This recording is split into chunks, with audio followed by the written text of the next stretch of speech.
क्या होगा अगर स्पाइडरमैन की सबसे बड़ी लड़ाई किसी विलन से नहीं, समय से हो। कहानी शुरू होती है एक खतरनाक विलन बेंजामिन रबिन से, जिसे स्पाइडरमैन ने पहले हरा दिया था। उसका सपना था खुद को शक्तिशाली मायन गॉड वेब के साथ जोड़ना, लेकिन हारने के बाद भी रबिन रुका नहीं।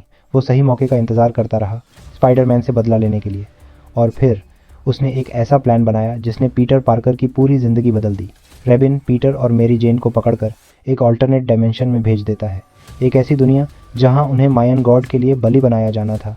इस उजड़ी हुई न्यूयॉर्क जैसी दुनिया में दोनों की मुलाकात होती है पॉल नाम के आदमी से, जो पहले रबिन का स्टूडेंट रह चुका था। तीनों मिलकर एक डिवाइस बनाते हैं जो किसी एक इंसान को वापस उनकी दुनिया में भेज सकता था, लेकिन तभी वेब उन पर हमला कर देता है और उस पल मेरी जेन एक ऐसा फैसला लेती है जो सब कुछ बदल देता है। वो पीटर को उस डिवाइस से वापस भेज देती है ताकि वो मदद ला सके, लेकिन खुद पॉल के साथ उस डायमेंशन में फंस जाती है। पीटर अपनी दुनिया में तो वापस आ जाता है, लेकिन पेंसिल्वेनिया में क्रैश होने की वजह से भारी तबाही मच जाती है। अब मेरी जेन को बचाना था और उसके पास समय बहुत कम था। पीटर अपना स्पाइडरमैन सूट छिपाकर पुलिस से बचते हुए अपने शहर की ओर भागता है, लेकिन रास्ते में उसे कुछ अजीब महसूस होता है। जब वो न्यूज़पेपर देखता है तो उसे एक शॉकिंग सच पता चलता है। जिस ऑल्टरनेट डायमेंशन में वो था, वहाँ समय बहुत तेज़ी से गुजरता है। पीटर के लिए सिर्फ एक हफ्ता बीता था, लेकिन मेरी जेन के लिए शायद साल बीत चुके हों। तभी पीछे से एक आवाज़ आती है और पीटर मुड़कर देखता है। उसके सामने खड़ा था नॉर्मन ऑसबॉर्न।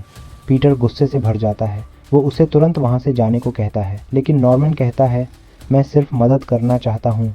नॉर्मन जैसे ही पीटर को छूने की कोशिश करता है, पीटर उसे दीवार में दे मारता है और चिल्लाकर कहता है, मेरी आंट में से दूर रहो।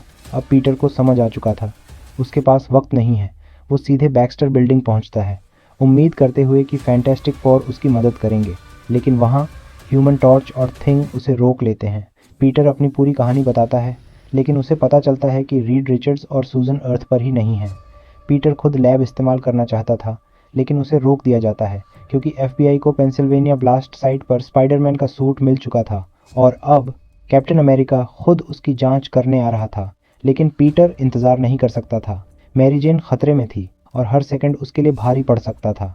वो वहाँ से भाग जाता है, लेकिन अचानक कैप्टन अमेरिका सामने आ जाता है। अब एफबीआई ने स्पाइडरमैन को घोषित कर दिया था एनिमी ऑफ द स्टेट, पूरे अमेरिका का सबसे wanted criminal. Captain America Peter की मदद करना चाहता था।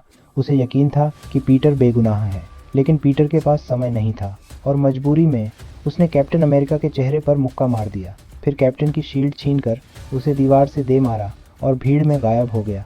भागते हुए पीटर को एक बात समझ आई, अब कैप्टन अमेरिका उसकी असली पहचान जान चुका है और देर सवेर उसे ढूंढ ही लेगा। लेकिन तभी उसे एक इंसान याद आता है जो शायद उसकी मदद कर सकता था। पीटर एक बिल्डिंग में घुसता है और जिस आदमी से वो मिलने जाता है वो कोई और नहीं, नॉर्मन ऑसबॉर्न होता है।